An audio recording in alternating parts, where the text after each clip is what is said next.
What up, though?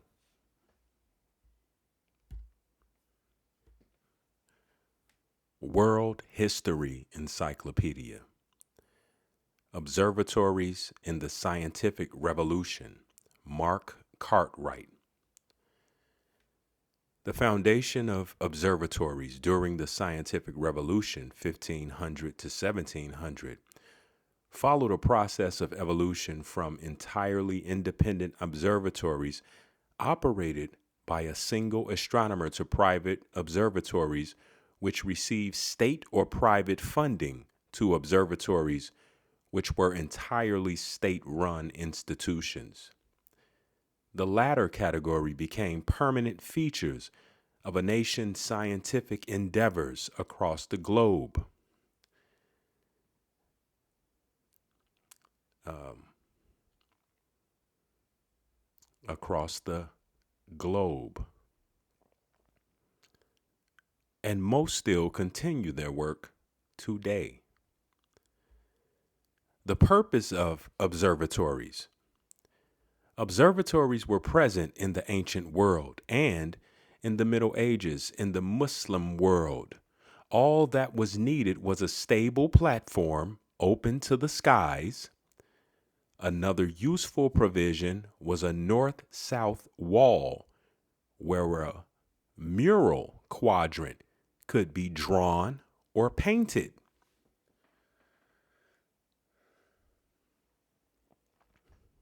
Once again, observatories were present in the ancient world and in the Middle Ages. In the Muslim world, all that was needed was a stable platform open to the skies. Another useful provision was a north-south wall where a mural quadrant could be drawn or painted. Despite a lack of formal institutions for most of the scientific revolution, many governments and rulers remained enthusiastic supporters of the astronomers and their private observatories, since more accurate charts of the stars meant navigation by sea could be easier, safer, faster, and cheaper, both for trading ships and navies. So this was the charts of the stars meant navigation by sea could be easier, safer, faster, and cheaper. This relationship was a continuation of the close ties that had always existed between astronomers and rulers in their traditional capacity as astrologers, that is, diviners of future events. Astrology remained an important field of study, but by 1600, there had already begun a clear separation between it and the more scientific field of astronomy. A distinct feature of the scientific revolution was an emphasis on sharing research and data.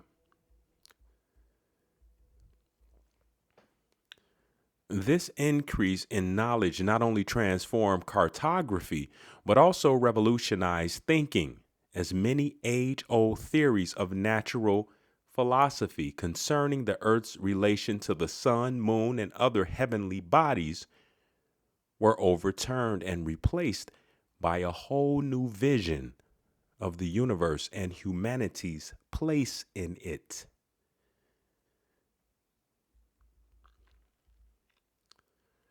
The evolution of instruments. The essential instruments of an observatory were the quadrant, the sextant, and a timekeeping device. Using the naked eye, these instruments were used to measure the precise movements of heavenly bodies. Developments in telescope design affected observatories. Invented around 1608, perhaps by Hans Lippershey, 1570 to 1619, a Flemish spectacle maker. The refracting telescope, with a concave and convex lens at either end of a tube, was perfected by the Italian astronomer Galileo. Galileo's instrument was 60 centimeters long, or 24 inches long, with an astonishing X33 magnification. The German astronomer Johannes Kepler then came up with the innovation of the astronomical telescope in 1611. This instrument used two convex lenses for a sharper image, but it had the disadvantage that the image was seen upside down. The astronomical telescope did eventually catch on from the 1640s. The British scientist Isaac Newton designed a reflective telescope in 1668. Now, mind you, we've spoken about 1608.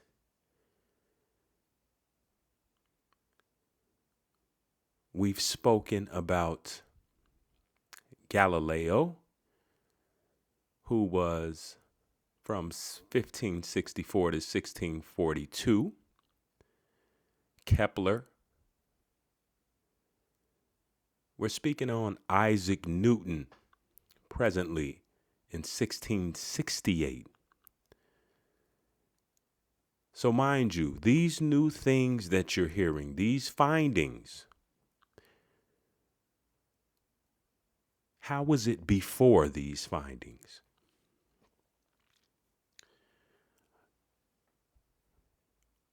Did people not think about these things before that? Did they not have an understanding of where they were, as they put it, on the globe? See, we have to be careful that when someone introduces something, it doesn't necessarily mean it's the beginning of a thing. It just means they introducing it because it's their time. This type of telescope used a curved metal mirror that improved image clarity. This is all experimentation.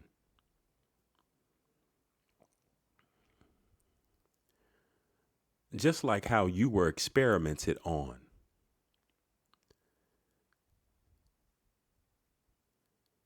Newton's telescope, you've been experimented on since birth, fresh out the womb. And now you experiment on your children. You've seen, I know I've seen personally, videos, you put a camera in somebody's hand and they feel like, hey, this is my 15 minutes of fame right here. I've seen videos where a woman has just given birth and they put a camera in the baby's face and the baby's eyes are just opening. And people laugh at these things of how the baby is looking at them with like a perplexed look on its face. None of this is funny to me. Newton's telescope had a magnification of times 40 and was 10 times shorter than the standard telescope. Around the same time, the Dutch astronomer Christian Huygens made a massive aerial telescope in 1686, the world's biggest, dispensing with the tube and keeping only the lenses set far apart. Huygens' telescope had a focal length of 67 meters, 210 feet is what his telescope was capable of seeing. 210 feet. The first major purpose-built observatory was the idea of the Danish astronomer Tycho Brahe. Tycho was given Ven Island by King Frederick II of Denmark and Norway, and here he built the observatory he called Uraniborg from 1576. It was named after Urania, the Greek muse of astronomy and translates as the Fortress of Urania. The main building included observation platforms, a huge mural quadrant, a huge mural quadrant, a big painting, a big illustration. The first university observatory was established in 1633 at the University of Leiden, the Dutch Republic's foremost institution of learning. It was a project pushed through by Jacob Golius, who was a professor of mathematics at the university.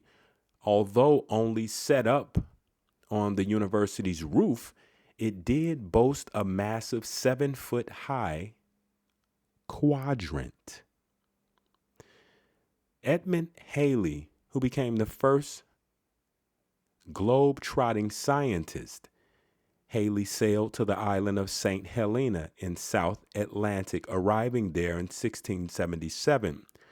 The expedition was funded by English Treasury, and a ship was provided by the East India Company. The East India Company, who were involved with all manner of things.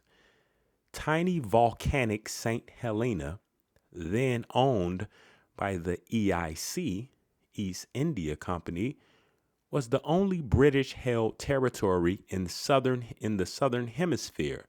In an age of growing global empire and trade, both the Treasury and English and East India Company were greatly interested in improving navigational accuracy.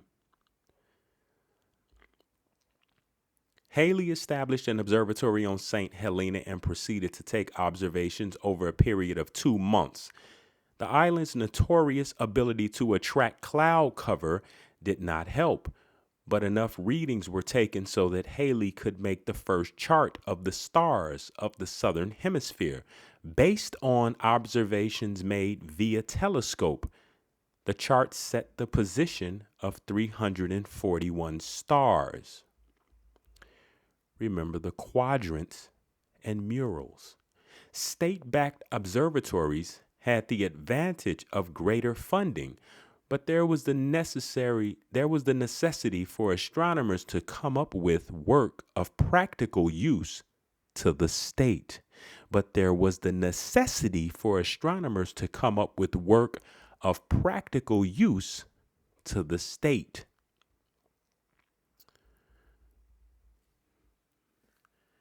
Louis XIV was determined to create a scientific institution that was the envy of Europe, and so he attracted talent from far and wide with handsome salaries.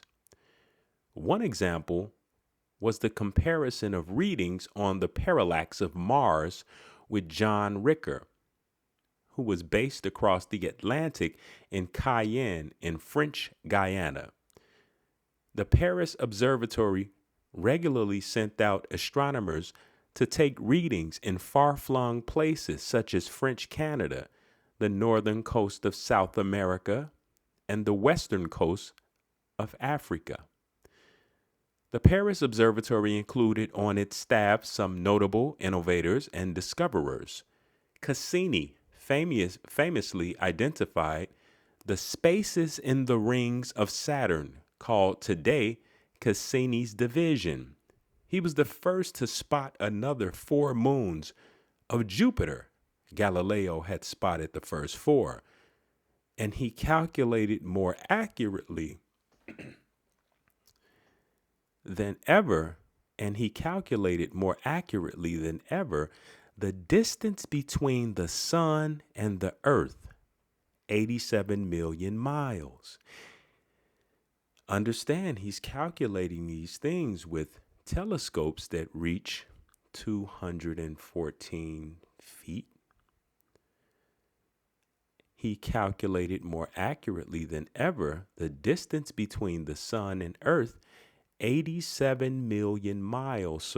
So now they're calculating with their rudimentary telescopes and quadrants and murals 87 million miles.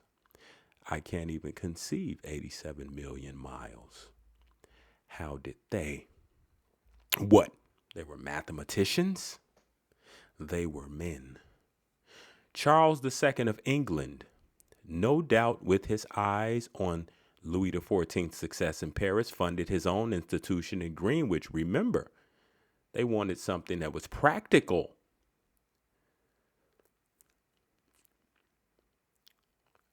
Charles II of England, no doubt with his eyes on Louis XIV's success in Paris, funded his own institution in Greenwich, just outside London, founded in 1675. John Flamsteed was one of its key astronomers. The other founding members were Robert Hooke, chief experimenter at the Royal Society, Christopher Wren, architect extraordinaire, and Jonas Moore, surveyor of the ordnance. Wren, Moore, and Hooke designed the new building. Although a lack of funding meant the original plans were never fully realized. Greenwich was not as well funded as the Paris Observatory. Flamsteed, the royal astronomer, was given only a modest salary and was expected to pay for his instruments himself. Flamsteed's salary was 100 lira a year. Is that 100 lira? Or 100 pounds? 100 lira, I'll go with that, a year. But the cost to have a mural quadrant installed in the observatory was 120 lira. A mural quadrant. A mural quadrant. I helped draw a mural in my elementary school. I wonder if it's still there. I wonder if children are observing it today as they walk past going to the office.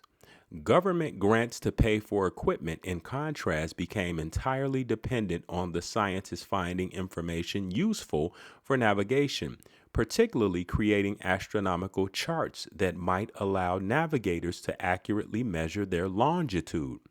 Greenwich became the prime meridian and center of the World Time System, GMT, or Greenwich Mean Time, in 1884.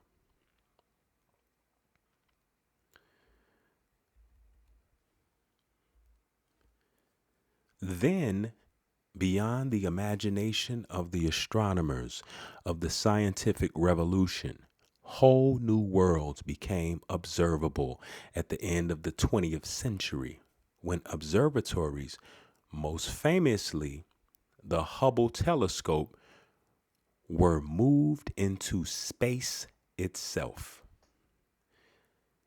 Hold up both of your hands. This is an exercise. Hold up both of your hands, palms facing the air in between your hands is called space. Most famously, the Hubble telescope were moved into space itself. Oxford English Dictionary. Observatory. A building or place set apart for and equipped with instruments for making observations of natural phenomena, especially astronomical, meteorological, or geophysical ones. Also, an automatic or remotely controlled station for measuring and recording natural phenomena. A position or building affording an extensive view.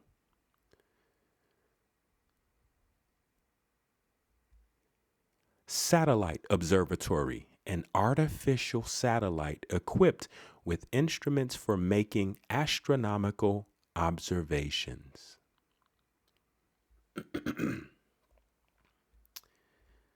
This is Bill Kaysing.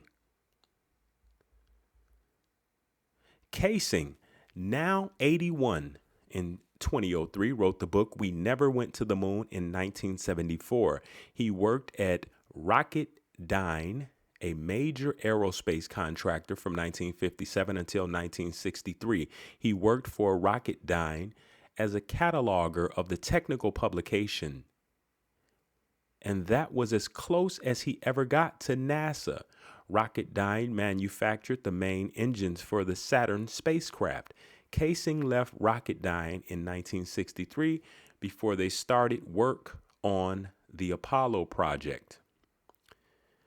An interview with Bill Casing by Nardwuar, February 16, 1996.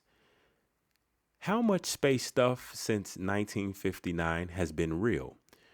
What space stuff is real today? Did the Challenger blow up? Did NASA know it would blow up? Yeah. And you know why it blew up?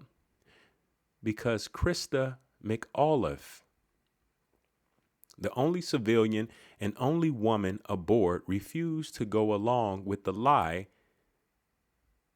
that you couldn't see stars in space. So they blew her up, along with 6 other people, to keep the lie under wraps. I claim that Christa McAuliffe was eliminated. So when the Challenger blew up, it wasn't because of O-ring problems. It was because NASA eliminated the people because they didn't want to go along with the gags. Well, Christa McAuliffe was a woman of great integrity, and she would not agree to say that you couldn't see stars in space. Did people see Apollo 11 take off? Well, yes, certainly. So what happened then? If they saw it take off, the rocket took off. If we didn't go to the moon, what actually happened when Apollo 11 took off? The Apollo 11 vehicle, or Saturn V, was sent out of people's sight, and then it was jettisoned into the South Atlantic, where all of the 6 that were launched now reside. There were no astronauts, of course, on board. They were hidden away carefully to be returned, allegedly in their command capsule, by being dumped out of a C-5A transport plane. It was easy to do all of this because they had total control of everything. So they were not on the rocket when it took off then. No, they were not. I think that's enough for anyone to be able to form an opinion about Casing's psychological state. The man is clearly unable to demonstrate a rational and balanced mind where it concerns NASA or space flight. Amazingly, Casing's sight is referred to by hoax believers to support their arguments that it was a hoax. I think that tells us all we need to know about the way they think. How anyone could be so daft as to listen to a word Casing says is totally beyond me. The guy lives on a different planet. Oxford English Dictionary Online, the subscription version.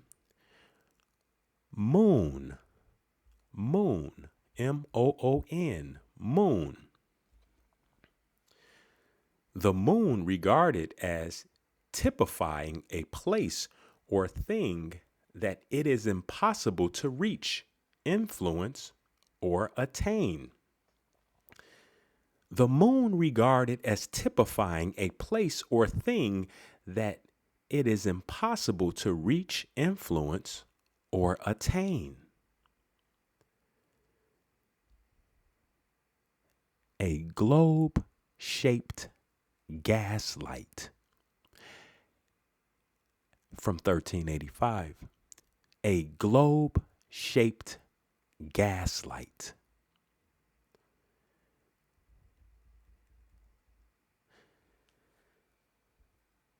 Sending astronauts to Mars would be stupid, astronaut says, by Tom Green. This is from 2018. BBC.com.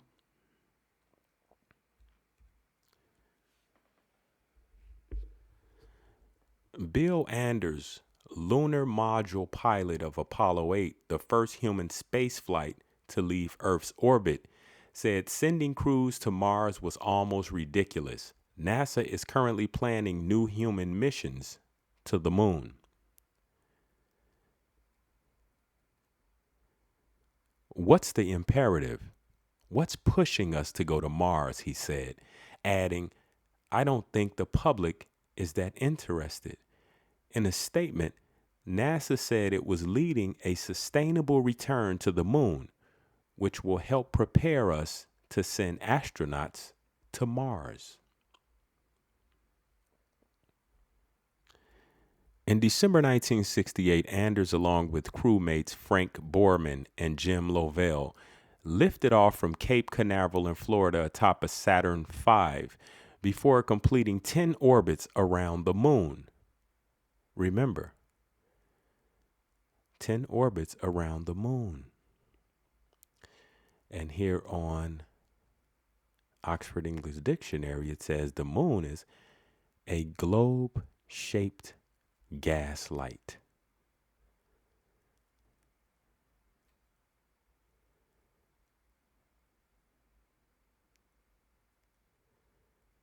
The crew of Apollo 8 spent 20 hours in orbit before returning to Earth.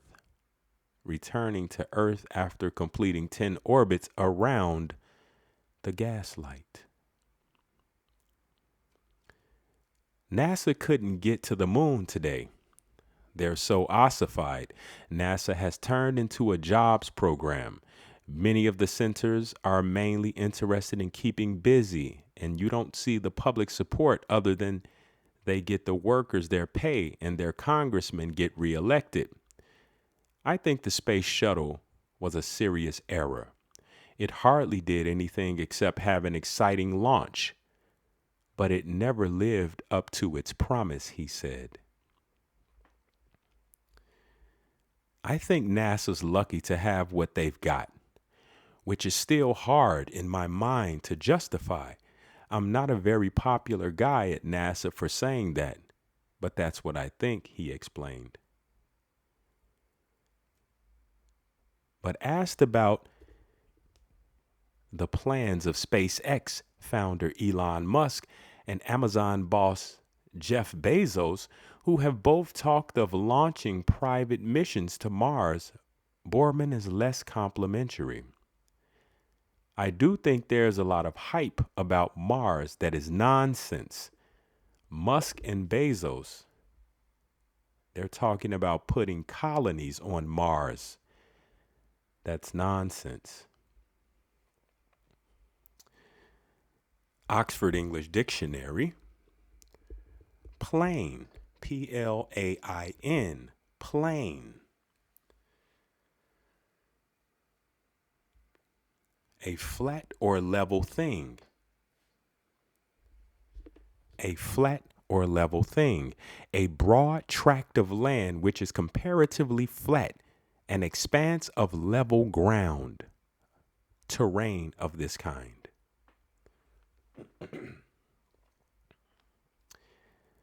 Originally North American, chiefly in plural, a large, more or less treeless expanse with a level or undulating surface.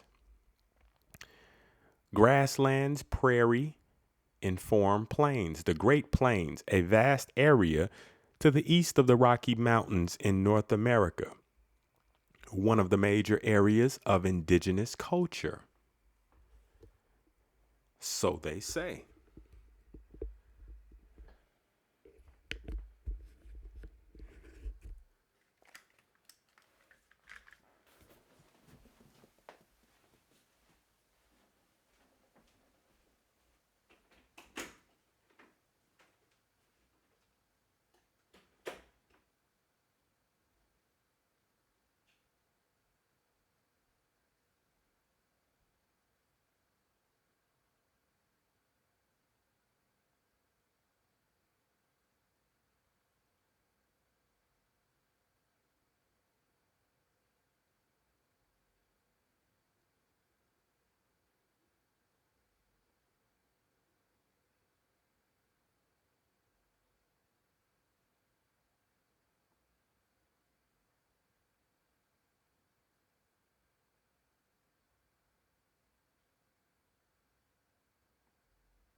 We're speaking of plain. The word plain, Plain. Let's shake it. A horizontally level area. The flat part of a place or area. Plain, Plain. A horizontally level area. The flat part of a place or area from 1590 to 1725. Oxford English Dictionary. Plain, Plane. What we would consider a plain mode of transportation. Let's see if we're correct. Oxford English Dictionary, plain, Plane. Plane. Originally, a large spreading tree having broad, deeply lobed palmate leaves and bark that scales off in irregular patches, native to southeastern Europe and Western Asia, and planted as an ornamental in European parks. Later, also, any tree of the genus Platanus, especially the American plane or buttonwood of northeastern North America, and the London plane. Also, the wood of any of these trees, especially the American plane or buttonwood of northeastern North America. Also, the wood of any of these trees. Did you know that? I did not. I see the word plane and immediately think airplane. A large spreading tree having broad, deeply lobed palmate leaves and bark that scales off in irregular patches. 1382. American plane, more fully, American plane tree, the North American buttonwood or Virginian plane. 1781. Oxford English Dictionary, we move on to planet. And if you look at the word planet, it's clear that the word plane, Plane, remember, we thought airplane. I thought airplane. And it's a T on the end. We got planet. Planet. Plain T. We got planet. Let's shake it. Any of these bodies, regarded in terms of its supposed influence or quality in affecting persons, events, and natural phenomena. Hence, in later use, a controlling or fateful power, usually of an occult nature. From 1300. In various uses relating to a planet as a source of light or power, a luminary, a source of influence, a candle.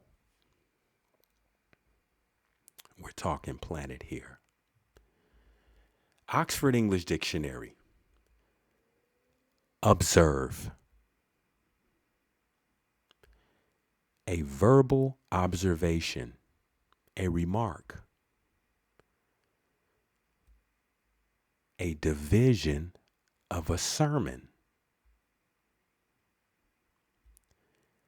Notice, attention,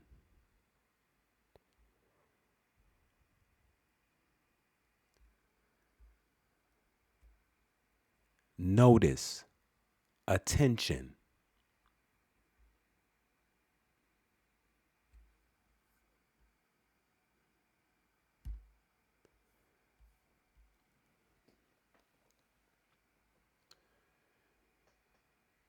Do the right thing.